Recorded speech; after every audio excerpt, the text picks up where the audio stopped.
And it goes like this. We'll get in your car and you'll need to kiss me. We'll talk for hours and lie on the backseat. अस्सलाम वालेकुम, कैसे हैं सब लोग। उम्मीद करती हूँ कि बिल्कुल ठीक ठाक होंगे, खैरियत से होंगे। और जर्मनी में आपने अगर स्टूडेंट वीज़ा अप्लाई करना है तो उसके लिए क्या प्रोसेस है, इस बारे में हम लोग बात करेंगे। पिछली वीडियो में मैंने आपको बताया था कि किस तरीके से आप बगैर कंसल्टेंट के अपना सारा प्रोसेस खुद कर सकते हैं, और आपने उस वीडियो को काफ़ी लाइक किया था, थैंक यू सो मच। और मुझसे बहुत ज़्यादा लोगों ने मज़ीद क्वेश्चन भी किए थे, तो आज हम उसको डिटेल में डिस्कस करेंगे कि उसका मज़ीद नेक्स्ट क्या प्रोसेस है। अगर आपको मेरी वीडियो पसंद आई हो तो प्लीज़ मेरे चैनल को लाइक कीजिएगा, सब्सक्राइब कीजिएगा और जितना हो सके उसको शेयर कीजिएगा। अच्छा, तो अब हम नेक्स्ट टॉपिक के बारे में बात करते हैं, और वो है कि आपने एम्बेसी में अप्लाई किस तरह से करना है। लास्ट वीडियो मैंने आपको सारा प्रोसेस बता दिया था कि किस तरीके से हम लोगों ने यूनिवर्सिटी अप्रोच करनी है और अप्लाई किस तरह करना है। अब बारी आती है कि अब हमने एम्बेसी की फाइल किस तरह से तैयार करनी है। नॉर्मली तो अगर आप किसी कंसल्टेंट को हायर करते हैं तो एम्बेसी की फाइल जो है वो आपका कंसल्टेंट तैयार कर देता है, लेकिन क्योंकि आप खुद अप्लाई कर रहे हैं तो इसलिए आपको एम्बेसी की फाइल जो है और उसके डॉक्यूमेंट जो है वो खुद बहुत ध्यान से और एक एक चीज को देखते हुए कोई चीज मिस ना हो जाए, तो उस तरह से आपको अपनी एम्बेसी की फाइल जो है वो खुद तैयार करनी होती है। तो उसके लिए देख लेते हैं हम कि क्या डॉक्यूमेंट्स हमें चाहिए और हमने किस तरतीब से उनको अरेंज करना है। ओके दोस्तों, तो लास्ट वीडियो में हमने ये डिस्कस किया था कि किस तरह से हम यूनिवर्सिटीज को टारगेट कर सकते हैं और किस तरह हमने यूनिवर्सिटीज में अप्लाई करना है। अब हम यहाँ पे इस वीडियो में ये डिस्कस करेंगे कि आपने एम्बेसी की फाइल अपनी किस तरह से तैयार करनी है, क्योंकि हम लोग सारा प्रोसेस खुद कर रहे हैं, हमने किसी कंसल्टेंट को हायर नहीं किया, हम अपने तौर पे अपना सारा प्रोसेस कर रहे हैं, इसलिए जो एम्बेसी की फाइल है वो भी हमें खुद अपनी सारी मेंटेन करनी पड़ेगी। अगर तो आपको किसी कंसल्टेंट को हायर करते हैं तो एम्बेसी की फाइल वगैरह जो है वो मेंटेन करते हैं और इसी चीज़ का वो बहुत ज़्यादा चार्ज करते हैं। लाइक वो आप लोगों को ये कहते हैं कि जी हम लोगों को बहुत ज़्यादा डॉक्यूमेंटेशन करनी पड़ती है और ये सारा कुछ करना पड़ता है, बेसिकली इसी के ही वो ज़्यादा चार्ज करते हैं। मैं आपको ये इतने कॉन्फिडेंस से बात इसलिए बता सकती हूँ क्योंकि मैंने एक कंसल्टेंट से पूछा था और उसने मुझसे 3 लाख या 2.5 लाख, अब मुझे याद नहीं है, इसके बीच में कोई अमाउंट रिक्वायरमेंट उन्होंने की थी कि हम इतने पैसे लेंगे क्योंकि इसकी फाइल तैयार करना ज्यादा मुश्किल होता है। लेकिन जब मैंने खुद की थी तो मुझे ये पता चला था कि कुछ मुश्किल नहीं है, आप सब कुछ खुद से कर सकते हैं।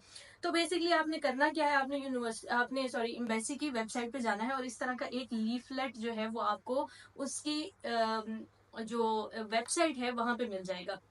अच्छा, मैंने मास्टर्स के लिए अप्लाई करना था, इसलिए मैंने अपनी जो है ना मास्टर्स के हिसाब से सारी की है। अगर आपने पीएचडी के लिए या किसी और प्रोग्राम के लिए अप्लाई करना है तो उसके लिए भी सेम यही लीफलेट है। इन्हीं चीज़ों को देख के आपने अपनी सारी फाइल मेंटेन करनी है।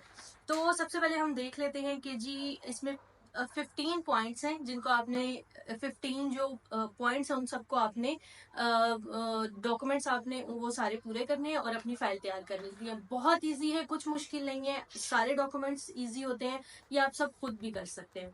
अच्छा, सबसे पहले जो है आपने सबसे पहले ये लीफलेट आपने डाउनलोड कर लेना है, और उसके बाद आपने क्या करना है कि आपने अपने एप्लीकेशन फॉर्म फिल करना है।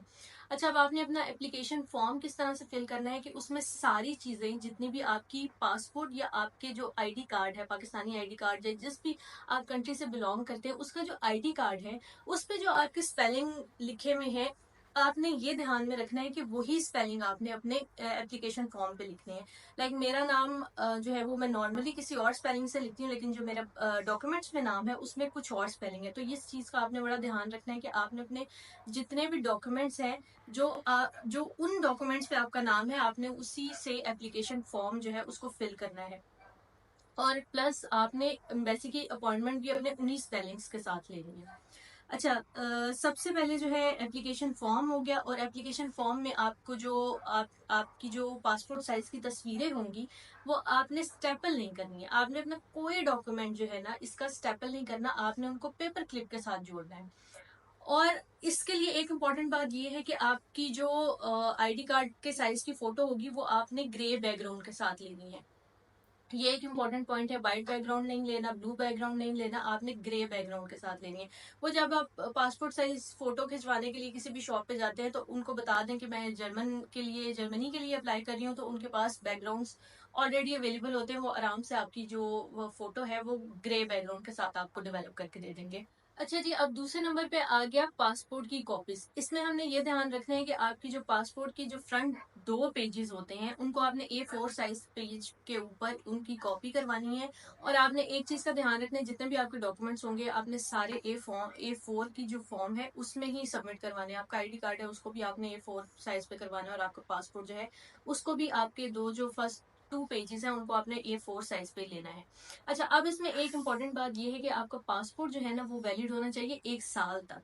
अगर आपका पासपोर्ट 1 साल तक वैलिड नहीं होगा तो उसका यहाँ पर आके आपको थोड़ा सा ये प्रॉब्लम तो खैर मैं नहीं कहूंगी इसको, लेकिन आपको थोड़ा सा आपका एक्स्ट्रा टाइम लगेगा, क्योंकि आपको दोबारा से फॉरेन ऑफिस का चक्कर लगाना पड़ जाएगा। अगर यहाँ पे आके आप जब दोबारा वीजा रिन्यू के लिए अप्लाई करेंगे तो फॉरेन ऑफिस देखता है कि आपके पासपोर्ट की वैलिडिटी कितनी है।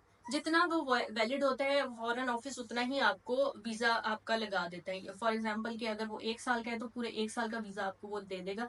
अदरवाइज अगर आपका पासपोर्ट जो है वो 6 महीने का होगा या 8 महीने का होगा या 10 महीने का होगा तो फॉरेन ऑफिस उतना ही आपको वीजा लगा के देगा। उसके बाद जब आप अपना नया पासपोर्ट अप्लाई करेंगे, नया पासपोर्ट आएगा तो आपको दोबारा से एकदम फॉरेन ऑफिस का चक्कर लगाना पड़ेगा और दोबारा से उस सारे प्रोसेस से गुजरना पड़ेगा।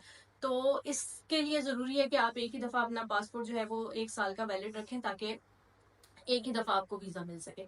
अच्छा, नेक्स्ट है आपका आईडी कार्ड। आईडी कार्ड की भी जैसे मैंने आपको पहले बताया कि A4 साइज के ऊपर ही आपके सारे डॉक्यूमेंट्स होने चाहिए। तो अपने आईडी कार्ड की फ्रंट और बैक दोनों जो है वो आपने A4 साइज के ऊपर उसको प्रिंट आउट करवाना है। अच्छा, नंबर 4 पे आ गया एप्लीकेशन डिक्लेरेशन फॉर्म। ये फॉर्म भी आपको एम्बेसी की वेबसाइट से मिल जाएगा, वो आपने डाउनलोड करना है। और उसमें वैसे कुछ ज्यादा चीजें होती नहीं है, उसमें आपने बस अपना नाम लिखना होता है और एक दो जगह पे साइन करने होते हैं। वो बेसिकली ये बताता है कि आपने जितनी भी इंफॉर्मेशन दी है वो सारी करेक्ट है और उसमें कुछ भी जो है ना वो गलत नहीं आपने इनपुट किया। अच्छा, ये हो गया। इसके बाद जो है ना अपॉइंटमेंट कंफर्मेशन, जो अपॉइंटमेंट की आपको कंफर्मेशन की ईमेल आई होगी उसका भी आपने प्रिंट A4 साइज का ही प्रिंट लेके उसका वो भी आपने अपने डॉक्यूमेंट्स के साथ अटैच करना है। अच्छा, नंबर 6 पे हम बात कर लेते हैं कि यहाँ पे लिखा हुआ है कि written explanation for your past visa refusal. यानी अगर आपने किसी भी रीजन से आपका कोई भी वीजा रिफ्यूज हुआ पास्ट में तो आपने उसका रिटन एक्सप्लेनेशन देनी है कि आपका वीजा क्यों रिफ्यूज हुआ था और उसकी क्या वजह थी, इफ एप्लीकेबल। अगर नहीं है तो आप इस पॉइंट को स्किप कर सकते हैं। अच्छा, नेक्स्ट है सीवी। आपने अपना सीवी जो है वो टेबुलर फॉर्म में 1 पेज सीवी इसके साथ अटैच करनी है।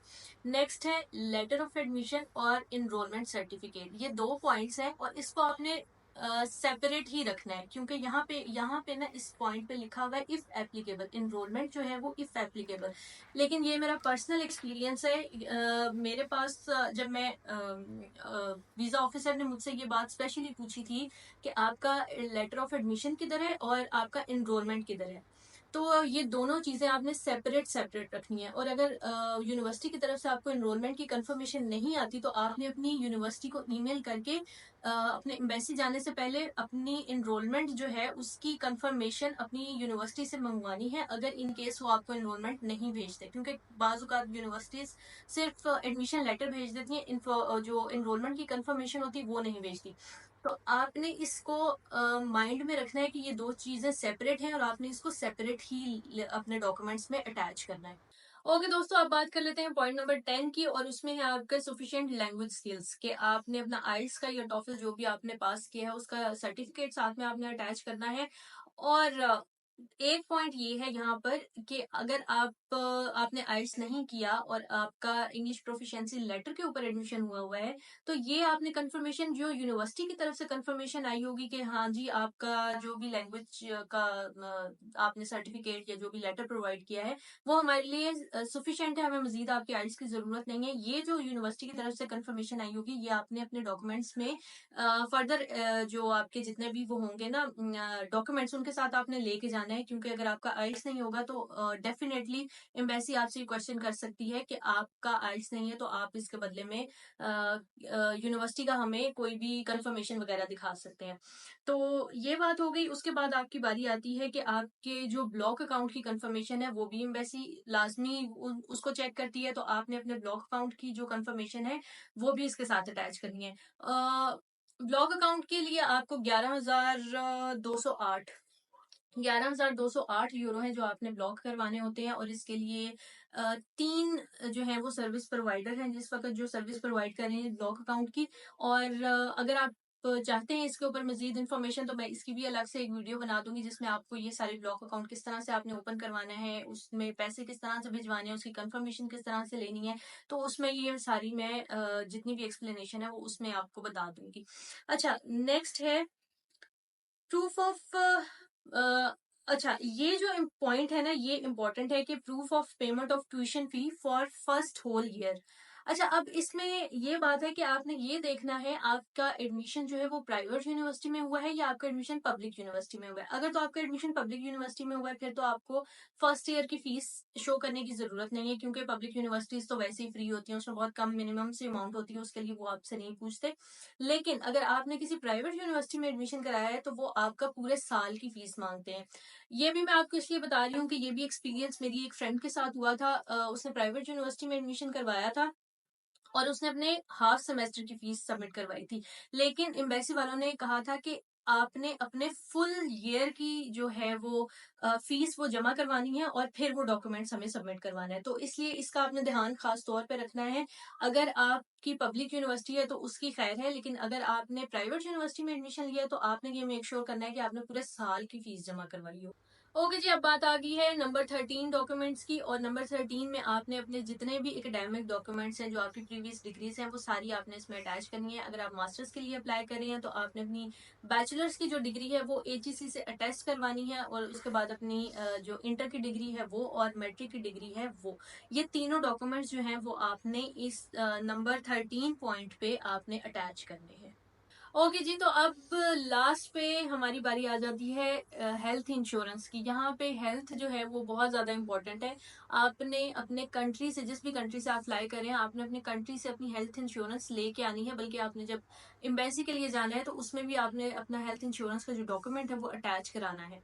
अच्छा, अब हेल्थ इंश्योरेंस में ये बात है कि अगर आप अंडर 30 हैं तो आप पब्लिक जो हेल्थ इंश्योरेंस है वो ले सकते हैं, लेकिन अगर आपकी एज 30 अबव है तो आपको प्राइवेट हेल्थ इंश्योरेंस की तरफ जाना पड़ता है। अच्छा, अब हेल्थ इंश्योरेंस किस तरह से लेनी है और आपने ब्लॉक अकाउंट किस तरह से ओपन कराना है, इस ये दोनों एक डिटेल इम्पॉर्टेंट और डिटेल डॉक्यूमेंट है जिसको ये मतलब ये एक सारा प्रोसेस है जिससे आपको गुजरना पड़ता है। और इसकी मैं एक अलग से एक्सप्लेनेशन जिसमें इन 2 पॉइंट्स को फुली एक्सप्लेन करूंगी कि वो किस तरह से लेनी है हेल्थ इंश्योरेंस और आपने अपना ब्लॉक अकाउंट किस तरह से ओपन कराना है। ये इसके लिए मैं एक अलग से वीडियो बना दूंगी ताकि उसमें भी मैं स्टेप बाय स्टेप बता सकूं कि ये आपने किस तरीके से इन 2 चीज़ों को आपने सिक्योर करना है।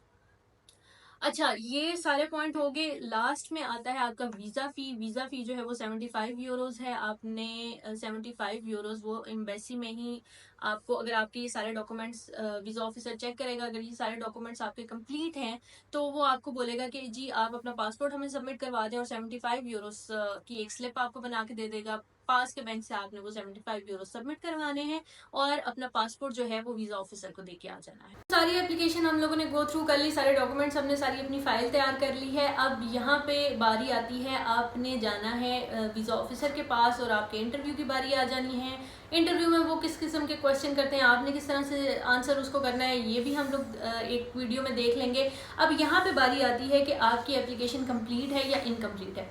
अच्छा, वीज़ा ऑफिसर जो है वो 1 बाय 1 इन सारे डॉक्यूमेंट्स को गो थ्रू करेगा आपकी फ़ाइल को। जो नहीं होगा वो आपसे मांग लेगा कि अच्छा ये डॉक्यूमेंट कहाँ है, ये डॉक्यूमेंट कहाँ है। तो मेरा पर्सनल एक्सपीरियंस भी यही है कि मेरा एक डॉक्यूमेंट मिस था। वो उसने मुझे कहा था कि आपका ये वाला डॉक्यूमेंट मिस है, आपने जो है ना हम लोगों को ये ईमेल करना है।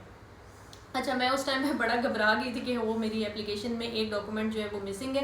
लेकिन इसमें आपने टेंशन या परेशानी वाली कोई बात नहीं है। आपने अपने जितने भी मिसिंग डॉक्यूमेंट्स होंगे वो आपने यहाँ पे ना वो एक मिसिंग डॉक्यूमेंट के लिए ना उन्होंने अलग से ईमेल जो है वो दी होती है। और अगर आपकी एप्लीकेशन कंप्लीट है तो वो इसी तरह का एक फॉर्म जो है वो वीज़ा ऑफिसर के पास भी होता है। वो इस तरह सारे मतलब 1 बाय 1 चेक करता जाता है अपने पास भी। और अगर आपकी डॉक्यूमेंट कंप्लीट होती है तो वो यहाँ पे कंप्लीट, और अगर इनकम्प्लीट है तो यहाँ पे इनकम्प्लीट पर टिक कर देगा और वो आपको बाद में कहता है कि हमें ये वाली डॉक्यूमेंट्स जो आपके मिसिंग है वो इस ईमेल पे सेंड कर दें। वो यहाँ पर ईमेल भी लिखी हुई है, मैं लिंक में भी लिख दूँगी। और इसके अलावा आपने जब फ़ीस अपनी सबमिट करवा देनी होती है, जब वीज़ा ऑफिसर आपको कहता है कि ये फ़ीस सबमिट करवाएं, जब आपने वो फ़ीस सबमिट करवानी होती है उसकी कोई भी कंफर्मेशन जो है वो वापस आपने ऑफिसर को जाके नहीं देनी होती, वो ऑटोमेटिकली उनके पास पहुंच जाती है आपके नाम से, क्योंकि वो आपकी फ़ीस होती है तो वो ऑटोमेटिकली उनके पास पहुंच जाती है। तो आपको कोई भी ज़रूरत नहीं है वापस जाके एम्बेसी में उनको कंफर्मेशन देने की, वो ऑटोमेटिकली उनके पास आ जाती है। और आपसे क्योंकि उन्होंने पैसे लिए होते हैं TCS के, तो आपका अगर वीज़ा लगता है या नहीं लगता, वैसे ना लगने के चांसेस बहुत कम हैं। जब यहाँ तक आपका प्रोसेस पहुँच जाता है तो आपका वीज़ा ना लगने के चांसेस बहुत कम रह जाते हैं। तो आपका जब भी वीज़ा का प्रोसेस सारा कंप्लीट हो जाता है, आपका जो पासपोर्ट है वो वीज़े के साथ आपके घर पे पहुंच जाता है। तो आपने मेक श्योर ये करना है कि जो आप एड्रेस दे रहे हो, जो आप नंबर दे रहे हो, वो बिल्कुल एक्टिव होने चाहिए और आपका एड्रेस भी बिल्कुल वैलिड होना चाहिए, ताकि ये डॉक्यूमेंट कोई रिसीव करने वाला वहाँ पे मौजूद हो। ओके दोस्तों, उम्मीद करती हूँ कि आपको ये वाली वीडियो भी, इसमें जो मैंने फाइल तैयार करने का तरीका बताया, आपको होपफुली वो समझ आ गया होगा। और अगर कुछ समझ में नहीं आया तो आप मुझे मैसेज भी कर सकते हैं, यहाँ पर भी पूछ सकते हैं, और आप मेरे इंस्टाग्राम पे भी मैसेज कर सकते हैं। लास्ट वीडियो में भी मुझे बहुत से लोगों ने क्वेश्चन किए थे कि प्रोसेस के हवाले से, तो मैंने उनको सारा बता दिया था। अभी भी अगर आपको यहाँ पर कुछ समझ नहीं आया तो आप मुझे मैसेज कर सकते हैं, और मैं कोशिश करूंगी कि मैं जितनी आपकी हेल्प कर सकूं उतनी हेल्प करूं, क्योंकि मैंने अपना सारा प्रोसेस खुद अप्लाई किया था, इसलिए किसी भी कंसल्टेंट के जो है ना वो बातों में मैं नहीं आई थी, और मैंने सारा अपना खुद अप्लाई किया था। तो इसलिए आप लोग भी अपना सारा प्रोसेस खुद अप्लाई कर सकते हैं, और इतने पैसे आपको जो है ना इधर उधर वेस्ट करने की जरूरत बिल्कुल भी नहीं है। तो दोस्तों, उम्मीद करती हूँ कि ये वीडियो आपको, आपके लिए हेल्पफुल रही होगी, और अगर मजीद आप कुछ पूछना चाहते हैं तो आप वो भी मुझे बता सकते हैं। अभी नेक्स्ट वीडियो में भी मैं आपको जो चीज़ें रह गई उनको एक्सप्लेन कर दूंगी। तब तक के लिए अपना बहुत सारा ख्याल रखिएगा और मुझे दुआ में याद रखिएगा। मुझे दीजिए इजाज़त, मिलते हैं आपसे नेक्स्ट वीडियो में। अल्लाह हाफिज़।